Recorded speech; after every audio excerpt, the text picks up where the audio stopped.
For this video, let me show you how to run Python files. For the previous videos, we've been using the play button that we tell to run our code, and then it runs our code and we don't know what's happening. So for this video, let me show you how we can run our code. So I'm going to close this, and within our code editor, I'm going to go to terminal and then say new terminal,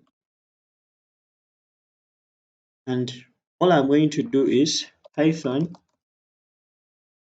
then the name of the file I would like to run. In this case, it's strings.py, and this runs our file. So every time we go to our play button and we say run code, it runs the command Python and then specifies the name of the file we are currently editing and returns our output.